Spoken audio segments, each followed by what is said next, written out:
people around you are suffering from stomach cramps or a bout of gastro. There is a cause for this. There is something going on. The National Institute for Communicable Disease is saying there's several outbreaks of typhoid in the country at the moment. Cases reported in at least 8 provinces. Dr. Juno Thomas is the head of the Centre for Enteiric Disease at the NICD. Dr. Thomas, good afternoon to you. What causes typhoid fever? Is it a problem with the water? So typhoid fever is caused by a bacterium called Salmonella typhi, and it is transmitted through contaminated food or contaminated water. And just to be clear, typhoid fever, although you do get it from eating or drinking food or water that is contaminated, does not give you a typical gastroenteritis or tummy bug. It presents rather as a fever that can have a whole lot of other symptoms with it, and it can mimic a lot of other infections that cause fever, like, for example, flu or malaria. So typically people get fever, and then they may also have fatigue and headache, sometimes nausea, and in some cases abdominal pain. Only sometimes do patients get diarrhea, but they may as often get constipated as well. So it is not a typical gastro or tummy bug as you would get with most other enteric organisms. Why do we find it in so many provinces at the moment? I mean, is there a common source? Do we get it at certain times of the year? Is it one of those diseases that comes and goes? So typhoid fever has been around for many thousands of years. In fact, typhoid fever has been around since humans were hunter-gatherers, and it's remained in the human population ever since.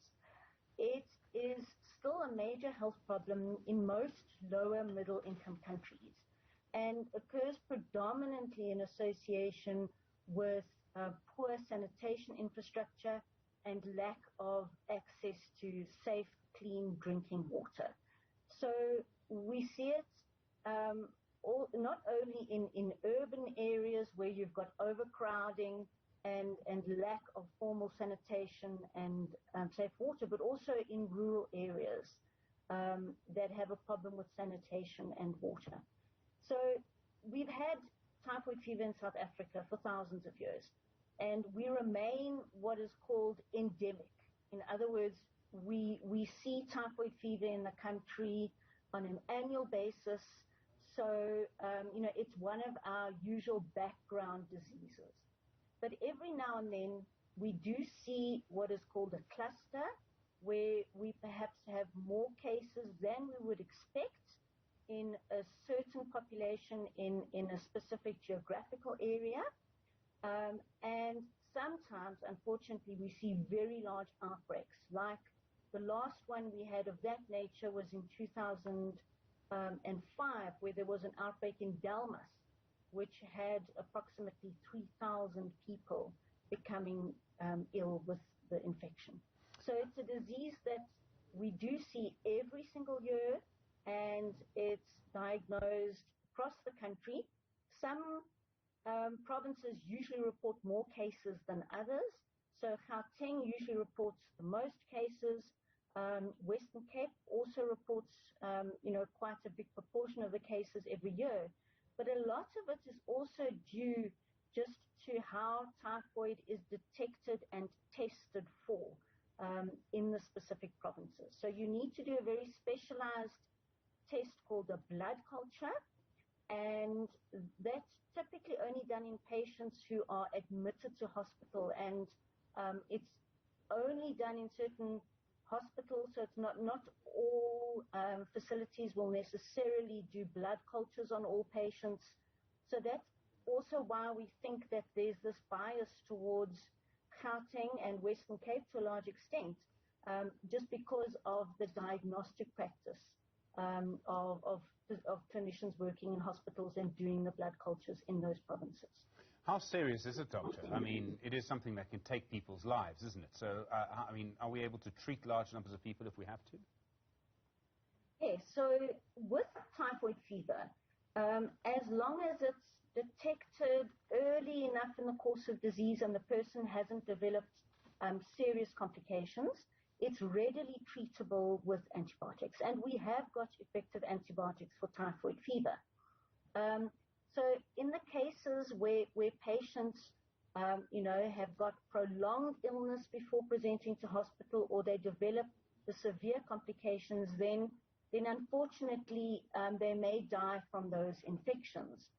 But the typical picture is that patients get diagnosed within the first week or two of disease, get treated with effective antibiotics, and make an uncomplicated recovery. The problem is when people have more long-standing disease and develop the complications, then it may be fatal. So when we have these sort of outbreaks or these clusters, I mean, is there anything we need to do to sort of prevent them? I mean, is it possible to do that? I imagine it requires a fair amount of effort to do that at a time when there's so many other diseases that we need to deal with. So the preventive measures for typhoid are really straightforward. In fact, even up until the early 1900s, typhoid fever was endemic in many parts of Western Europe and parts of the UK, for example, and they managed to control and eradicate it through the implementation of safe water supply and good sanitation infrastructure, as well as just general hygiene measures, like, for example, making sure that there's good standards of food safety, that there's adequate hand hygiene amongst food handlers and just amongst the population at large, and that cases are promptly diagnosed and treated, because one of the problems with typhoid fever is that even once you've had the acute disease and you recover and you're feeling well, you can still have the bacteria living in your gallbladder, and they continue to live very, very comfortably there and multiply, and then you shed these bacteria in your feces, even though you are completely well. It means, though, that you can be a reservoir for ongoing transmission to other people in your household or your community, and these are what we call carriers. And I'm sure most people will know something about Typhoid Mary, who was a cook and managed to infect many people that she worked for and cooked for, and some of whom died, and that was in the pre-antibiotic era. But so making sure that we detect the cases, that we treat them, that we find possible carriers of typhoid and treat them properly as well, those are the major preventive measures to control typhoid when you do have clusters or outbreaks.